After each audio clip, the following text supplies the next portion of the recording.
Good morning, everyone. Let's start. Third chapter of history. We are on page 33, right? Yesterday we have done about the indigo. कि why East India Company turned to India for indigo, and how was indigo cultivated. And there was two process. First is niche and second is riot. And the problems with niche cultivation we have done yesterday. Today we are going to do indigo on the land of riots. Under the Rioti system, the planters forced the riots to sign a contract and agreement. ठीक है, contract क्या होता है? एक agreement होता है जिसको वो लोग साटा भी कहते थे. ठीक है, तो जो प्लांटर्स थे, जो अंग्रेज़ थे, उन्होंने रियोट्स को फोर्स किया कि वो उनके साथ एक एग्रीमेंट साइन करें. और at times they pressurise the village headman, और विलेज के हेडमैन को भी वो प्रेशराइज करते थे कि वो जो है एक कॉन्ट्रैक्ट साइन करे ऑन बिहाफ ऑफ द रियोट्स के बिहाफ पर, कि हेडमैन साइन करके दे दे. और आगे फिर सिरदर्दी किसकी है? हेडमैन की है, उनसे इंडिगो जो है अपने खेतों में लगाने के लिए, फोर्स करने के लिए. Those who sign the contract got cash advances from the planters at low rates of interest. तो जो लोग जो हैं कॉन्ट्रैक्ट साइन करते थे, उनको कैश एडवांस दिया जाता था. कौन देता था? प्लांटर्स देते थे at low rate of interest पर, to produce indigo. But the loan committed the ryot to cultivating indigo on and least 25% of the area under his holding. जो लोन था जो कि रियोट्स को दिया गया था, वो इसलिए दिया गया था कि वो अपनी लैंड के 25% एरिया में इंडिगो जो है लगाएंगे. The planters provided the seed, और इसके लिए बीज जो है वो प्लांटर्स जो हैं वो प्रोवाइड करवाते थे. एंड ड्रिल, सब कुछ वो प्रोवाइड करवाते थे planters. While the cultivator prepare the soil, और कल्टीवेटर क्या करता था? मिट्टी को प्रिपेयर करता था, उसमें बीज बोता था और क्रॉप की देखभाल करता था. अदरवाइज़ जो सीड हैं, जो ड्रिल विल है, वो सब कुछ कौन प्रोवाइड करवाता था? वो सब कुछ करवाते थे प्रोवाइड प्लांटर्स. ठीक है, नाउ सी दिस पिक्चर. दिख रही है आपको? Yes, see. And indigo factory है जो कि इंडिगो फील्ड्स के आसपास ही वो एस्टेब्लिश करते थे. तो the indigo villages were usually around indigo factories owned they by planters. जो इंडिगो विलेजेस थे वो फैक्ट्री के आसपास ही होते थे. आफ्टर हार्वेस्ट, जब फसल कटती थी, the indigo plant was taken to the vats in the indigo factory. तो इंडिगो फैक्ट्री में वैट्स में जो है उस फसल को लेके जाया जाता था. वैट क्या होता है? अ फर्मेंटिंग और स्टोरेज वेसल. तो वहाँ पर जो है फसल को फर्मेंट किया जाता था, डिप किया जाता था. ठीक है, और फिर क्या था उसमें बेटा? थ्री और 4 vats were needed to manufacturing the dye के कलर बनाने के लिए उन्हें जो है 3 और 4 वैट्स चाहिए होते थे. जैसे 1 2 3 4 ये वैट थे. यहाँ पर जो है प्रोसीजर शुरू होता था इनका. And each vat had a separate function. The leaves striped of the indigo plant were first soaked in warm water in a vat known as fermenting or steeper vat. जो फर्स्ट वैट होता था उसके अंदर जो है Indigo plant के जो leaves हैं उसको जो है डिप कर दिया जाता था, उसको सॉक कर वार्म वाटर में फॉर सेवरल आवर्स, बहुत घंटों के लिए. व्हेन प्लांट्स फर्मेंटेड, जब प्लांट फर्मेंट हो जाता था तो क्या करते थे वो लोग? The liquid began to boil, उस लिक्विड को बॉयल करते थे, उस पानी को बॉयल करते थे. और जब तक उसमें बबल्स, बुलबुले बनने शुरू नहीं हो जाते, उबाल आना शुरू नहीं हो जाता. Now the rotten leaves were taken out. अब उसमें से रोटन गले हुए पत्तों को निकाल दिया जाता था और लिक्विड को दूसरे वैट में ड्रेन कर दिया जाता था, जो कि बिल्कुल फर्स्ट वैट के नीचे रखा जाता था. इन द सेकेंड वैट को कहते थे बीटर वैट. ठीक है, वहाँ पर क्या करते थे? The solution was continuously stirred. जो उनसा ये पानी था इसको लगातार हिलाया जाता था. एंड बीटन विद पैडल्स, और पैडल्स के ज़रिए उसको जो है बीट किया जाता था. When the liquid gradually turn green and then blue, और फिर क्या था? जब लिक्विड पहले तो ग्रीन कलर का होता था, फिर वो ब्लू कलर का हो जाता था, तो उसमें लाइम वाटर ऐड कर देते थे to the vat. Gradually the indigo separated out in flakes, और धीरे धीरे जो इंडिगो है, जो ये डाई है, ये फ्लेक्स में जो है सेपरेट हो जाती थी। और मडी सेडिमेंट, और जो मिट्टी के जो पार्टिकल्स होते थे वो उस वैट के बॉटम में सेटल डाउन हो जाते थे, और ऊपर क्या रहता था, a clear liquid rose to the surface. The liquid was drain off, फिर उस लिक्विड को जो है ड्रेन ऑफ कर दिया जाता था। And the sediment the indigo pulp transfer to another vat, और जो क्या नाम है उसका, द लिक्विड जो है उसको निकाल दिया जाता था, और सेडिमेंट जो है इंडिगो पल्प है उसको क्या करते थे, दूसरे वैट में डालते थे जिसको कहते हैं settling vat. And then pressed and dried for sale, उसको वहाँ पे प्रेस किया जाता था, सुखाया जाता था, एंड देन उसकी पैकिंग करके उसको सेल के लिए भेजा जाता था। सी, ये है vat beater. The indigo worker here is standing with the paddle, ये पैडल है इसका, ठीक है, that was use to stir the solution in the vat. These workers had to remain in the waist deep, और ये 8 घंटे तक उस जो सॉल्यूशन के अंदर कमर तक जो है उसमें रहते थे, ठीक है। और ये देखिए, women usually carried the indigo plant to the vats. See here, the indigo is ready for sale, देखो पैकिंग हो रही है, now indigo is ready for sale. Here you can see the last stage of the production, workers stamping and cutting the indigo pulp that has been pressed and molded. In the background you see a worker carrying away the blocks for drying. See, okay. Now when the crop was delivered to the planter, अब रियोतवाड़ी का हम कर रहे हैं कि जब वो रियोत जो हैं जिन्होंने एडवांस लिया होता था वो क्रॉप को प्लांटर को डिलीवर करते थे, after the harvest a new lawn was given, वो लोग रियोत को एक नया लोन पकड़ा देते थे एडवांस में। And the cycle started all over again, और वो फिर वो साइकिल, लोन का साइकिल, और फिर उसको अगेन उसको जो है 25% लैंड पर इंडिगो उगाना पड़ेगा, ये सब दोबारा शुरू हो जाता था। Peasants who were initially tempted by the loans, जो किसान शुरू में लोन के लालच में आकर कि एडवांस पेमेंट मिल रही है इस लालच में आ गए और उन्होंने एक्सेप्ट कर लिया इनका लोन, सून रियलाइज्ड, जल्दी ही उनको रियलाइज़ हो गया कि how harsh the system was, कि ये सिस्टम बहुत हार्श है। The price they got for the indigo, indigo की जो कीमत उनको मिलती थी जो वो प्रोड्यूस कर रहे थे was very low, and the cycle of loans never ended, और लोन का जो साइकिल था वो कभी ख़त्म होने वाला नहीं था। There were other problems too, वो क्या प्रॉब्लम्स थी, the planters usually insisted that indigo be cultivated on the best soils in which peasants prefer to cultivate rice, जो प्लांटर्स थे वो इंडिगो कल्टीवेटर्स को फोर्स करते थे कि बेस्ट मिट्टी में जो है इंडिगो को कल्टीवेट किया जाए। ये वो मिट्टी होती थी जहाँ पर कि जो पीजेंट्स हैं, किसान हैं, राइस कल्टीवेट करना प्रेफर करते थे, बिकॉज इंडिगो जो है डीप रूट्स, इंडिगो की जो रूट्स थी वो इतनी डीप थी कि वो सॉइल की सारी फर्टिलिटी को एग्जॉस्ट कर लेती थी, और अगर एक बार एक हार्वेस्ट, एक फसल इंडिगो की लैंड में उगा दी जाती थी तो वहाँ पर राइस दोबारा नहीं उगाया जाता था क्योंकि उसकी फर्टिलिटी ख़त्म हो जाती थी। Now the blue rebellion and after, blue rebellion कहते हैं, ये इंडिगो था वो ब्लू कलर का था, इसीलिए किसानों ने इंडिगो ना उगाने के लिए जो रेबल किया उसे कहते हैं ब्लू रेबल। और उसके बाद की कहानी है ये, in March 1859 thousand of ryots in Bengal refuse to grow indigo, मना कर दिया उन्होंने कि अब हम इंडिगो नहीं उगाएंगे। एज द रेबेलियन स्प्रेड, जैसे ही विद्रोह शुरू हुआ, ryots refuse to pay rents to the planters, ryots ने जो है प्लांटर्स को रेंट पे करने से मना कर दिया। And attacked indigo factories armed with sword and spears, bows and arrows, और तलवारें और भाले लेकर और धनुष बाण लेकर उन्होंने इंडिगो फैक्ट्रीज पर अटैक कर दिया। Women turned up to the fight with pot, pans and kitchen implements, औरतें भी अपने किचन का सामान लेकर जो है इसमें जो है इस अटैक में पार्टिसिपेट करने लगी।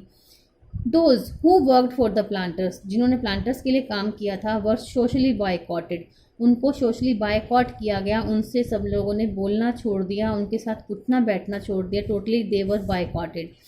एंड गामास्थाज, जो प्लांटर्स के एजेंट्स थे, जो कि प्लांटर्स उनको भेजते थे रेंट कलेक्ट करने के लिए, जब वो प्लांटर्स जो गोमास्थास थे, गोमास्थास जब रेंट लेने के लिए आए तो लोगों ने उनको पीट दिया, रियोट्स ने कसम खा ली they would no longer take advance to sow indigo, कि वो इंडिगो उगाने के लिए कोई एडवांस नहीं लेंगे अब, nor be bullied by the planters lathiyals, और ना ही जो प्लांटर्स के लठियाल्स हैं जो उन्होंने गुंडे रखे हुए हैं उनसे ना ही वो अब पीटेंगे बल्कि उनका सामना करेंगे। The lathi wielding strong man maintained by the planters, lathiyals कौन थे? ये थे लाठी रखे चलने वाले स्ट्रॉन्ग मैन थे जो प्लांटर्स ने मेंटेन किए हुए थे, ताकि अगर कोई उनको रेंट पे नहीं करे तो उनसे फोर्सफुली रेंट लेकर आए वो। Why did the indigo peasants decide that they would no longer remain silent? अब ऐसा क्या हुआ था कि एकदम से इंडिगो पीजेंट ने डिसाइड किया कि अब वो लोग चुप नहीं बैठेंगे। What gave them power to rebel? वो पावर उनमें कहाँ से आई, किसने उनको ताकत दी विद्रोह करने की? Clearly the Indigo system was intensely oppressive, क्योंकि जो इंडिगो सिस्टम था उसी ने उनको ताकत दी, क्योंकि वो बहुत ऑप्रेसिव था, दमनकारी था। But those who are oppressed do not always rise up in rebellion, लेकिन जिनको दबा दिया गया वो दोबारा से जो है विद्रोह में शामिल नहीं हुए। They do only at times, और they do so only at times, उन्होंने ये कभी कभी किया। इन 1859 में क्या हुआ? The indigo ryots felt that they had support of local zamindars and village headman in their rebellion against planters. 1859 में इंडिगो रियोट्स को फील हुआ कि जो लोकल ज़मींदार है और विलेज का हेडमैन है वो भी उनको उनके रेबेलियन में, उनके विद्रोह में सपोर्ट कर रहे हैं। They are with them in many village headman, बहुत सारे विलेजेस में जो हेडमैन थे who had been force to sign indigo contracts, जिनको फोर्सफुली इंडिगो कॉन्ट्रैक्ट साइन करवाए गए थे, mobilise the indigo peasants and fought pitched battles with the lathiyals, और उन्होंने इंडिगो पीजेंट्स का जो है साथ दिया और जो लठियाल्स के साथ उन्होंने जो है बैटल्स की लड़ाई करी। इन अदर प्लेसेस, और कुछ जगहों पे even the zamindars went around villages urging the ryots to resist the planters, और कुछ जगहों पर तो क्या हुआ, जो ज़मींदार थे वो विलेजेस पे आए कि कई विलेजेस में घूमे और रियोट्स को जो है मनाया कि वो प्लांटर्स का विरोध करें, मना करें कि they are not going to cultivate indigo anymore. These zamindars were unhappy, ये ज़मींदारों ने रियोट्स का साथ क्यों दिया? Because these zamindars were unhappy with the increasing power of the planters and angry at being forced by the planters to give them land on long leases, क्योंकि वो लोग भी जो है प्लांटर्स से खुश नहीं थे, क्योंकि प्लांटर्स की जो है पावर बढ़ रही थी और प्लांटर्स जो हैं ज़मींदारों को फोर्सफुली जो है उनकी लैंड जो है उनको लॉन्ग लीज पर देने के लिए फोर्स कर रही थी, लॉन्ग टाइम के लिए किराए पर देने के लिए फोर्स कर रहे थे। और उनको पता था ज़मींदारों को कि इंडिगो उगाने के बाद उनकी ज़मीन जो है बिल्कुल बैरन हो जाएगी, बंजर हो जाएगी। The indigo peasants also imagine that the British government would support them in their struggle, और उनको पता था इंडिगो पीजेंट्स को ऑल्सो इमेजिन, उनको ये लगा कि ब्रिटिश गवर्नमेंट जो है हमारे स्ट्रगल में हमारी हेल्प करेगी प्लांटर्स के खिलाफ, क्योंकि प्लांटर्स जो हैं बहुत ऑप्रेसिव हैं, ज़बरदस्ती उनके साथ ये सलूक कर रहे हैं। आफ्टर द रिवोल्ट ऑफ 1857, जब 1857 में क्या हुआ, रिवोल्ट हुआ था जो है स्वतंत्रता के लिए, आज़ादी के लिए, तो the British government was particularly worried. अब ये विद्रोह बहुत लार्ज स्केल का था, तो इस विद्रोह से भी ब्रिटिश गवर्नमेंट को जो है अब टेंशन हो गई, चिंता होने लगी about the possibility of another popular rebellion, कि शायद 1857 के बाद कोई और पॉपुलर रेबेलियन भी हो सकता है, विद्रोह भी हो सकता है। तो अब उनको टेंशन तो थी। When the news spread of simmering revolt of in the Indigo district, और इसी समय जब 1859 में ये खबर फैली कि इंडिगो जो है रियोट्स ने स्ट्राइक कर दी है, रेबल कर दिया, विद्रोह कर दिया है, then the lieutenant governor toward the region and in the winter 1859 में जो लेफ्टिनेंट गवर्नर थे उन्होंने उस एरिया का दौरा किया, and the ryots saw the tour as a sign of government sympathy for their plight. Ryots को ये लगा कि अब जो है उन्हें सरकार की सिंपैथी मिलेगी, अंग्रेज़ों की सिंपैथी मिलेगी कि उनके साथ बहुत बुरा व्यवहार किया जा रहा है। When in Barasat the magistrate Ashley Eden issued a notice stating that the riots would not be compelled to accept indigo contracts. अब 12/7 में एक जगह का नाम है, वहाँ के जो मैजिस्ट्रेट थे एशले एडन, उन्होंने एक नोटिस इशू कर दिया. उसमें लिखा कि किसी भी रियोट को कंपेल नहीं किया जाएगा कि वो इंडिगो कॉन्ट्रैक्ट एक्सेप्ट करें. Word went around that Queen Victoria had declared that indigo need not to be sown. और एक ये खबर फैला दी गई कि क्वीन विक्टोरिया ने डिक्लेयर किया है कि अब इंडिगो उगाने की कोई ज़रूरत नहीं है.